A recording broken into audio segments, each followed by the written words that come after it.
Moi, je ne peux pas vous dire ça, je n'ai pas de compétences en matière de santé. Est-ce que vous risquez, tout à l'heure, vous étiez en train de fumer une cigarette. Est-ce que vous risquez rien pour votre santé quand vous fumez une cigarette? Moi, si, on nous dit fumez-tu, ça on le sait, c'est marqué sur les paquets de cigarettes. Moi, je ne suis pas compétent pour vous dire ça. Fumez-tu, on me le dit, je me crois. Mais le téléphone portable, je veux dire, est-ce que les normes sont protectrices pour notre santé? Est-ce que ça veut dire qu'on nous garantit aucun risque en dessous de ces 2 watts par kilo? Dans le rapport publié, la mise à jour de l'expertise en France, qui a été souligné, c'est qu'en l'état actuel des connaissances, ces limites ne sont pas susceptibles, un téléphone qui respecte ces limites n'est pas susceptible de causer des dommages à la santé. Vous avez dit que c'est en l'état actuel des connaissances. Peut-être que dans 10 ans, on nous dira qu'en fait, ces normes n'étaient pas protectrices. Ce qui est dit, c'est ce qui est dit. Pourquoi ce malaise? Sans doute parce que de plus en plus de chercheurs font un lien entre certaines pathologies et le téléphone portable, et cela depuis plus de 10 ans. En 1998, le mobile déferle en France. L'État décide alors de lancer un programme de recherche appelé Comobio. Différents laboratoires vont travailler sur l'impact sanitaire du téléphone. Ce projet est financé pour moitié par les industriels du secteur, et le coordinateur de Comobio n'est autre que Bernard Verret.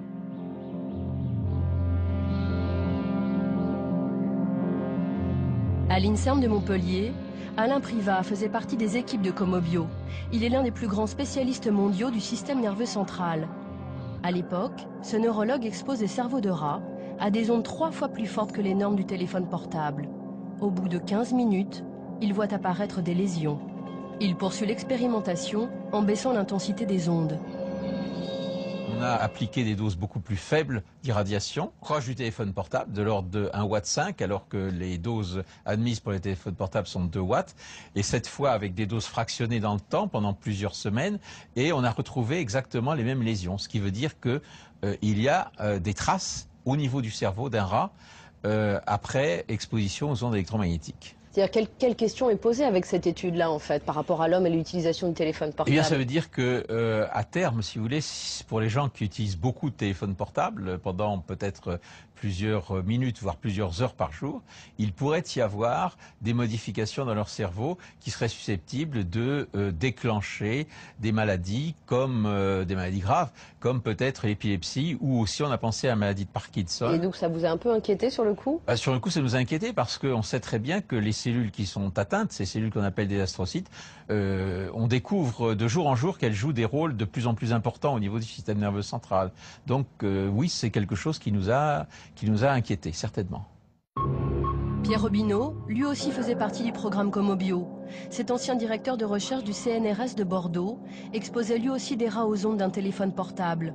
Il découvre que la barrière hémato-encéphalique, qui protège le cerveau des substances toxiques, s'ouvre sous l'impact des ondes. Ça permet apparemment l'entrée de substances qui n'ont rien à faire là, que certaines de ces substances peuvent être toxiques, et que d'autres, de toute façon, même si elles ne sont pas toxiques par elles-mêmes, vont entraîner une réaction inflammatoire, donc qui n'est pas saine. Prenons un exemple, par exemple, je sais pas, moi, vous fumez, il peut y avoir des goudrons présents dans votre sang, ils peuvent très bien se retrouver dans le parenchyme cérébral, alors qu'ils n'ont rien à y faire. En plus, bon, il y a un phénomène inflammatoire qui se développe, avec une possible toxicité pour les neurones avoisinants. Donc ça veut dire que les ondes peuvent provoquer en fait des œdèmes dans le cerveau des rats que vous avez étudiés? Ah oui, je suis même certain que là, dans ces conditions-là, on va avoir au moins un micro-œdème. Inquiet de ces résultats, il conclut en ces termes. Nous postulons que si ces événements se produisent de façon répétée sur une longue période dans le cerveau humain, cela pourrait présenter un risque pour la santé en raison de l'accumulation potentielle de dommages et de substances dangereuses dans les tissus du cerveau. Lorsque Pierre Robineau souhaite publier son étude, il s'oppose au directeur de Comobio, Bernard Verret. Monsieur Verret comptait publier des conclusions qui n'étaient pas les miennes à ce travail. C'est-à-dire en particulier que c'était inapplicable à l'homme, en substance, hein, je résume, hein, alors que moi je pensais que c'est tout à fait applicable à l'homme, ce qui a été vu sur le rat. Voilà, et donc je ne voulais pas retirer cette simple phrase des conclusions qui était que bon, c'était pas montré chez l'homme, bien sûr, mais enfin il n'y avait aucune raison de penser que ces résultats-là ne puissent pas s'appliquer à l'espèce humaine. Nous présentons ce projet d'étude à Bernard Verret où son nom figure Il est même remercié à l'époque par Pierre Robineau pour sa relecture. Et qu'est-ce qui vous dérangeait à l'époque justement dans son étude? C'était qu'effectivement il posait la question sur l'homme. Est-ce qu'effectivement, parce qu'il dit ça peut être problématique pour l'homme, les résultats que j'ai trouvés. C'est une interprétation. Moi je m'en tiens aux faits. Je lui ai dit, c'est pas probant au niveau scientifique, on ne peut pas publier, je pense que ça n'aurait pas été accepté, bon on arrête là. Et donc comme aucun accord n'a été trouvé à ce sujet et que M. Verret m'avait dit que je pouvais publier donc mes conclusions à moi, mais qu'il retirait son nom et celui de son laboratoire dans ce cas-là, du travail, ça rendait la publication quasiment impossible, sauf pour moi à accepter finalement les conclusions de M. Verret et ne pas publier les miennes. Voilà. L'étude de Pierre Robineau ne sera donc jamais publiée. Alain Privat, de son côté, veut poursuivre ses recherches pour exposer plus longtemps les rats aux ondes électromagnétiques. Mais il n'obtiendra pas les budgets nécessaires. On n'a pas pu continuer parce que les crédits, si vous voulez, qui étaient des crédits publics ou semi-publics, publics-privés, n'ont pas été renouvelés. On a fait une demande qui n'a pas été retenue. Et on vous a dit pourquoi? Alors on n'a pas dit pourquoi, mais j'ai pu savoir de façon indirecte que finalement les résultats que nous avions obtenus n'étaient pas exactement ceux que l'on attendait. C'est-à-dire C'est-à-dire que l'idée de départ était de montrer que ces ondes électromagnétiques étaient d'une innocuité totale, et c'est pas ce que nous avons montré. Donc vous aviez dérangé avec votre étude? On peut le dire. Au final, les 2 études du programme Comobio qui montraient les effets néfastes des ondes du téléphone portable n'aboutiront jamais. La France n'est pas le seul pays à s'interroger sur les effets des champs électromagnétiques. En Suède aussi, les chercheurs trouvent. Un scientifique suédois arrive au même résultat que Pierre Robineau. Il découvre lui aussi que les ondes du téléphone portable provoquent des œdèmes dans le cerveau des rats. Lund, une ville universitaire du sud de la Suède. Dès 1999, l'étude de Leif Salford fait grand bruit. Le neurochirurgien est très fier de montrer à Bertil Persson, avec qui il avait mené l'étude, cette une d'un quotidien français. Tu veux voir cette vieille une de Libération? Tu te rappelles, quand on a fait la une après notre publication de 1999, tu vois le cerveau là? Splash. C'est très classe ce splash. Oui, c'est assez classe, oui. Les Français ont été assez intéressés par ce que nous avions trouvé il y a maintenant si longtemps. Ces études, qui ont porté sur 1600 rats, ont été financées sur fonds publics. Sur les coupes de cerveau des animaux, l'impact du téléphone portable est très clair. Ici, vous pouvez voir le cerveau d'un animal exposé à 2 heures de téléphone. Vous pouvez voir qu'il a de l'albumine répartie dans le cortex du cerveau, et il y en a plein. Et c'est donc reconnu que l'albumine en dehors du tissu cérébral n'est pas bon pour le cerveau. On peut voir la même configuration dans les tissus de personnes atteintes d'épilepsie. Ce n'est pas bon pour le cerveau et nous avons montré que les cellules meurent dans le cerveau. Et c'est pour nous la pire conclusion. Pour Leif Salford, les effets nocifs des ondes d'un téléphone portable sur le rat sont tout à fait transposables à l'homme. Quand vous utilisez un téléphone portable près de votre tête, vous êtes dans la situation où la puissance des ondes est suffisamment forte pour ouvrir la barrière hémato-encéphalique, comme chez le rat. Cela signifie que si ce que nous avons vu chez le rat est vrai pour le cerveau de l'homme, il y a de fortes chances pour que cela se produise aussi et pose de graves problèmes dans les années à venir. Cela pourrait altérer la mémoire, le fonctionnement des gènes, occasionner des fuites d'albumine et réellement endommager vos neurones. Ce que Leif Salford voit au microscope sur le rat, un autre chercheur suédois affirme l'avoir vérifié sur l'être humain grâce à des études épidémiologiques. Ce professeur a publié plusieurs études qui ont fait trembler l'univers de la téléphonie mobile. Il a fait le lien entre certaines tumeurs cérébrales, le gliome et le neurinome acoustique, et l'utilisation du portable pendant 10 ans.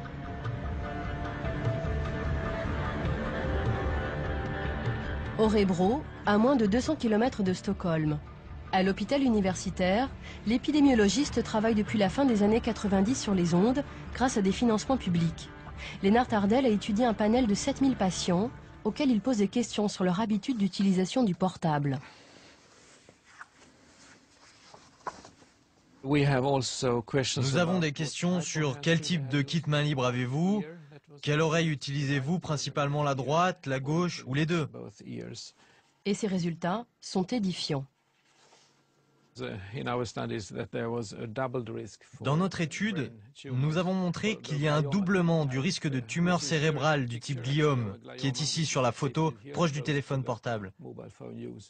Et aussi le neurinome acoustique dans la même zone. Et il y a un double risque si vous utilisez le téléphone du même côté pendant 10 ans, à compter d'1 heure d'utilisation par jour.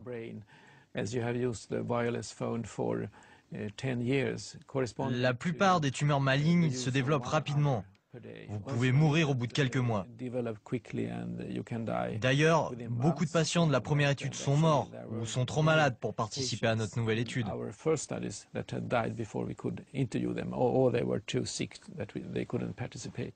Selon lui, la norme actuelle, le DAS affiché en magasin, ne protège en aucun cas des ondes électromagnétiques du téléphone portable.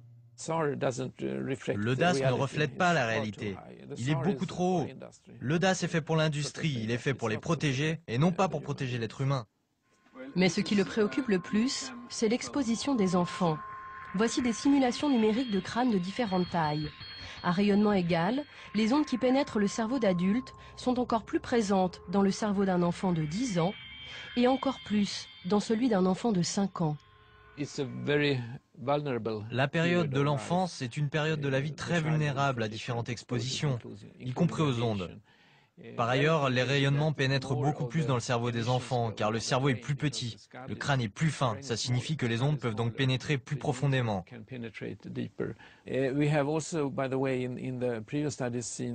Nous avons montré dans notre précédente étude, et de manière constante, que les personnes qui ont commencé à utiliser le téléphone portable avant 20 ans ont 5 fois plus de risques de développer des tumeurs cérébrales. Depuis 2003, le professeur Ardell tire la sonnette d'alarme sur l'utilisation du téléphone portable. La même année, l'agence française chargée de veiller sur la sécurité sanitaire, l'AFSE, rend son premier avis sur le portable et les antennes relais, un rapport très rassurant. D'après ce rapport de l'Agence française de sécurité sanitaire, les antennes relais sont mises hors de cause. Laurence Ragon. Quant au téléphone portable, rien n'indique à ce jour que son utilisation soit liée à l'apparition ou au développement de cancer. Mais les scientifiques reconnaissent que les recherches sont encore insuffisantes. Parmi les principaux experts qui l'ont rédigé, René Decèze et Bernard Verret. En 2005, nouveau rapport de l'AFSE et toujours les mêmes conclusions, toujours aussi rassurantes. En ce qui concerne les effets sanitaires éventuels des stations de base, le groupe d'experts retient qu'aucune nouvelle étude n'apporte d'éléments indiquant de tels effets. Quelques mois plus tard, un colloque se tient au Sénat sur l'indépendance des experts. Stéphane Kerkhoff de l'association Agir pour l'environnement est présent. Il pose une question anodine sur l'AFSE qui va déclencher un scandale sanitaire. On a quand même énormément de critiques à vous faire parce que les premiers rapports que vous avez pu faire sous votre autorité, notamment sur la téléphonie mobile, étaient un haut lieu du lobbying. À la tribune, le président du conseil d'administration de l'AFSE. Contre toute attente, il désavoue le rapport de sa propre agence. Vous dites, bon, l'expertise sur la téléphonie mobile, elle n'est pas bonne, elle ne nous plaît pas. L'expertise sur la téléphonie mobile n'a jamais suivi ni de près ni de loin les règles que l'AFSE s'est fixées à elle-même. Donc c'est une expertise que je considère en tant que président du conseil d'administration comme n'existant pas. N'étant pas le fait de l'AFSE, parce qu'elle ne correspond pas au texte que le conseil d'administration lui-même a voté. Alors vous allez me dire que c'est quand même terrible. Bien, c'est tout le temps comme ça. Stéphane Kerkhoff et Janine Le Calvez de l'association Priartem qui milite pour une meilleure implantation des antennes relais n'en reviennent toujours pas de cette réponse si franche. J'ai pas vu cet extrait, mais... C'est saisissant. Bien, ça soit dessus. Finalement, on se dit qu'on a enfin réussi à obtenir la vérité. C'est que les experts de l'AFCET à l'époque étaient totalement liés directement au lobby de la téléphonie mobile et que l'expertise qui faisait ressortir une certaine unanimité de façade, laissant supposer qu'il n'y avait absolument aucun risque, était totalement dictée et sous l'influence des opérateurs de la téléphonie mobile. L'affaire fait grand bruit. L'IGAS, la police du ministère de la Santé, est saisie pour mener une enquête. Les inspecteurs vont aller de découverte en découverte. D'abord, ils constatent des liens entre les experts de l'AFCE et l'industrie qui finance leurs recherches. Là, par exemple, René Dessès, dans son laboratoire, a été financé par Bouygues Télécom et Envoi TDF de la Groix. France Télécom, Alcatel, Bouygues Télécom. Même Martinours, France Télécom, Bouygues et SFR. L'un d'entre eux est même un ancien salarié d'Alcatel, constructeur de téléphones. Et enfin Bernard Verret, membre du conseil scientifique de Bouygues Télécom. Ça c'est énorme.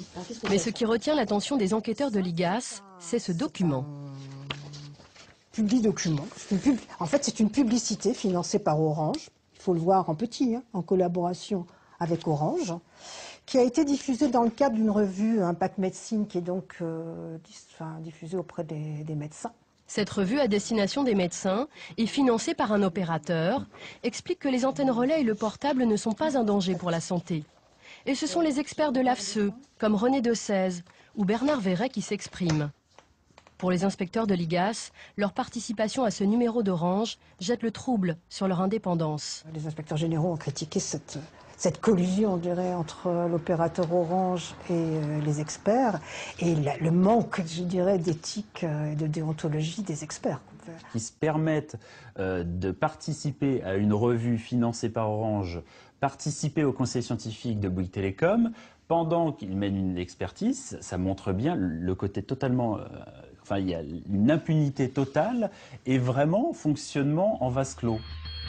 S'appuyant sur ces experts, dans un rapport de 2003 et de 2005, les autorités sanitaires françaises ont fini par conclure que les antennes relais ne présentaient aucun risque pour les riverains.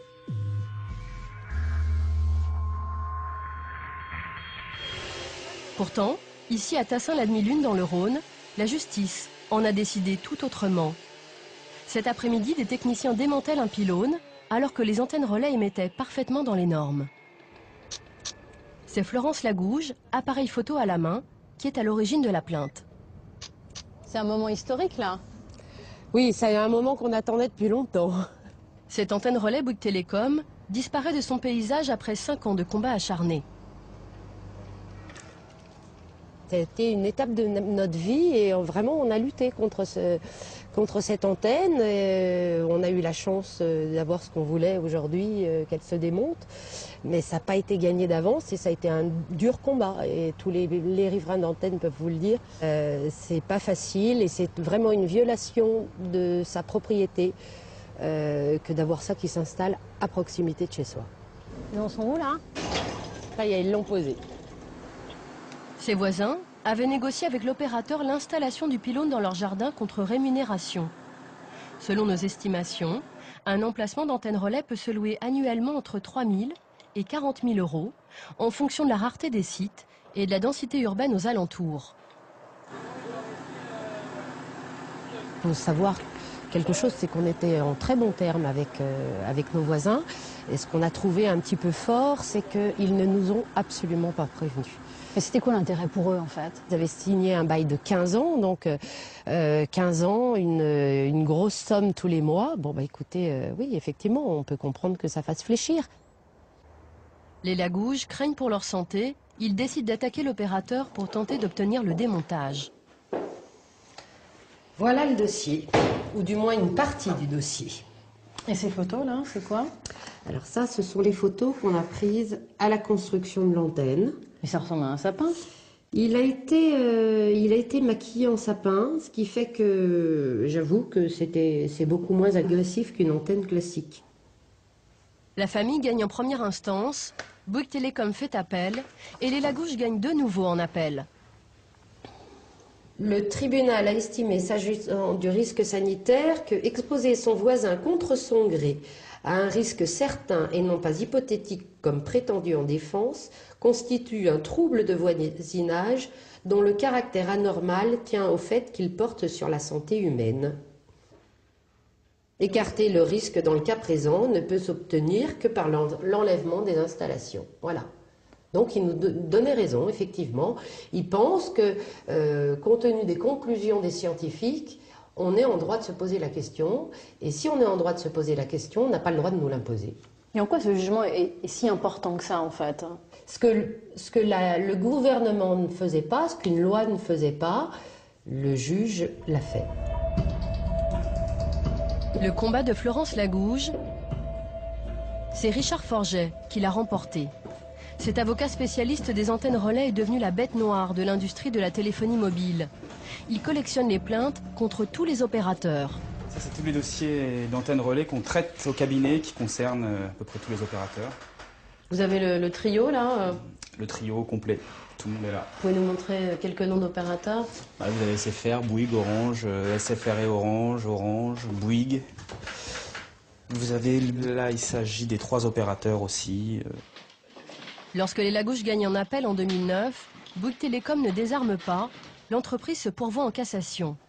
Mais quelques mois plus tard, l'opérateur renonce à aller au bout de la procédure, craignant que cette affaire ne fasse jurisprudence. Une surprise pour Maître Forget.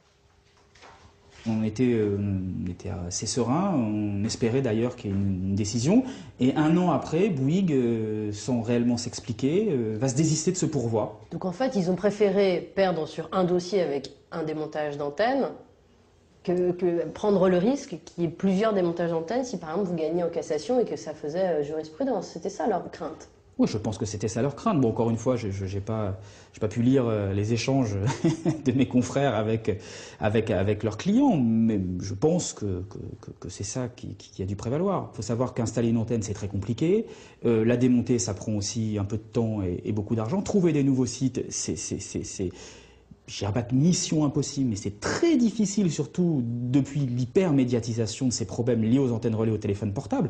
Donc, bien évidemment, ils n'ont pas envie que tout cela se répande comme une traînée de poudre sur tout le territoire et qu'on compte les antennes les unes après les autres qui seraient démontées. Face au juge qui impose le démontage des antennes relais, le gouvernement tente d'apaiser les craintes des opérateurs en organisant la même année un Grenelle des ondes. Dans cette voiture aux vitres fumées, la ministre de l'écologie, Nathalie Kosciusko-Morizet. C'est elle qui est aujourd'hui en charge de l'épineux dossier des ondes, un sujet qu'elle connaît bien. Il y a 6 ans, alors qu'elle était jeune députée UMP, elle avait ardemment défendu l'abaissement des normes. Dans une proposition de loi, elle demandait même que les antennes relais émettent à 0,6 volts par mètre, au lieu des 41 volts actuels. La ministre n'a pas souhaité que nous la filmions en pleine réunion avec les opérateurs et les associations. Est-ce que vous pensez qu'il faut actuellement baisser les normes actuelles sur les antennes relais? Aujourd'hui, ce sur quoi on travaille, c'est évaluer l'exposition actuelle. C'est assez compliqué, hein, des antennes, il y en a plusieurs, il y a plusieurs origines d'exposition aux ondes, donc évaluer l'exposition actuelle et par des expérimentations, regarder comment on peut techniquement, économiquement baisser l'exposition. Donc on n'est pas en train de baisser les valeurs limites, on est en train de regarder si c'est possible, tout simplement. Mais est-ce que vous pensez qu'il faut baisser les normes actuelles? Aujourd'hui, on n'a aucun indice, si vous voulez, qui nous permette de conclure, il n'y a aucune preuve, que l'exposition aux antennes relais pose un problème pour la santé. Parce que vous, en 2005, vous étiez favorable à ce qu'on baisse les normes. Moi, je suis convaincue que si c'est techniquement et économiquement possible, c'est des questions qu'on doit se poser. Il n'y a pas de preuve aujourd'hui que l'antenne relais nuit à la santé, mais il y a une inquiétude qui traverse la population sur l'exposition aux ondes. Elle élude la question. Nous lui montrons alors sa proposition de loi de 2005. Et vous, donc, vous êtes pour une norme à 0,6 volts, comme vous l'étiez en 2005? Vous êtes... Je vous le refais? Non, mais c'est la question, effectivement.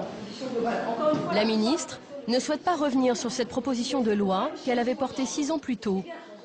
En revanche, les normes actuelles, elles ne semblent pas y porter beaucoup de crédit.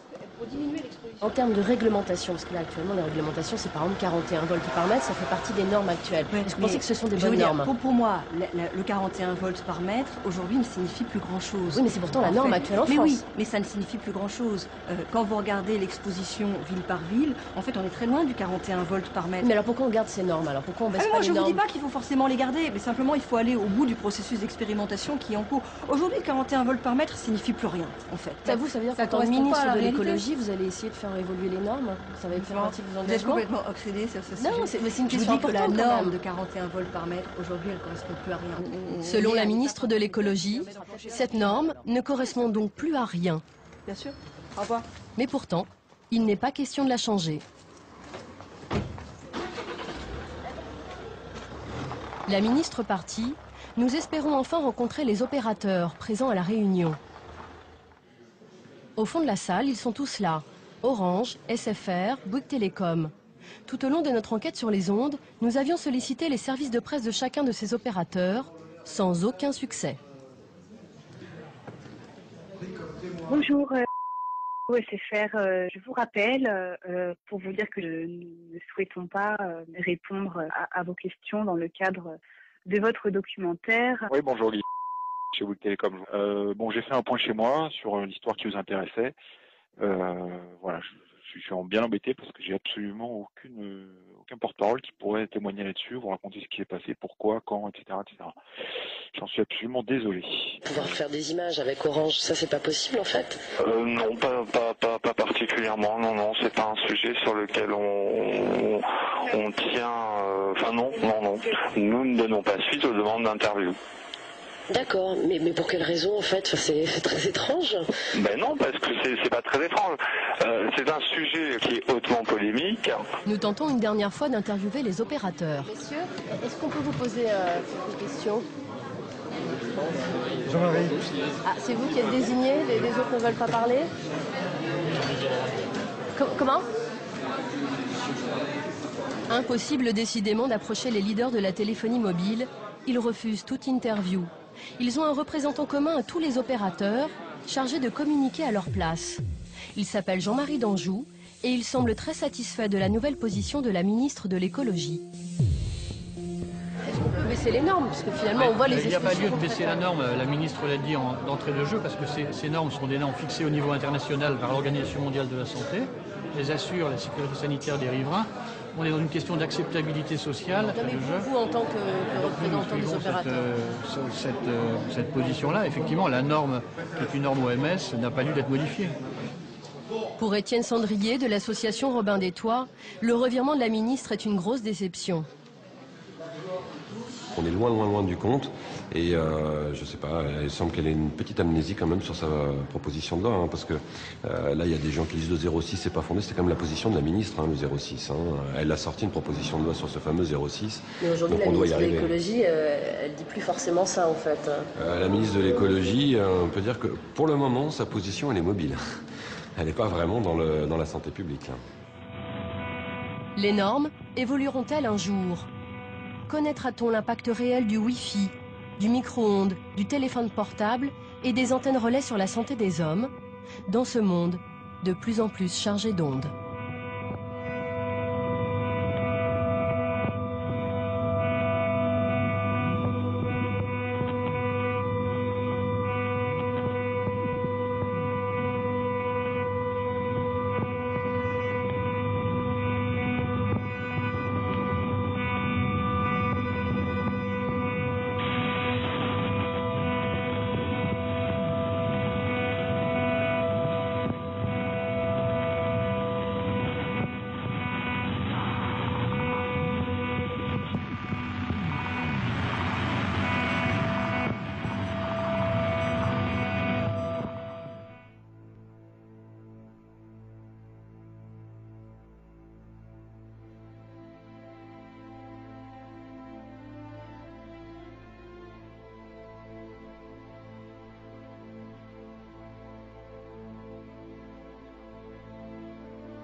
Madame, mademoiselle, monsieur, bonjour, en signant la pétition pour soutenir le groupe scientifique Bioinitiative, vous permettrez entre autres à plus ou moins long terme de faire baisser votre exposition journalière au rayonnement électromagnétique. Avec cette action, vous protégerez dans le temps vos enfants et votre entourage. Merci de votre participation.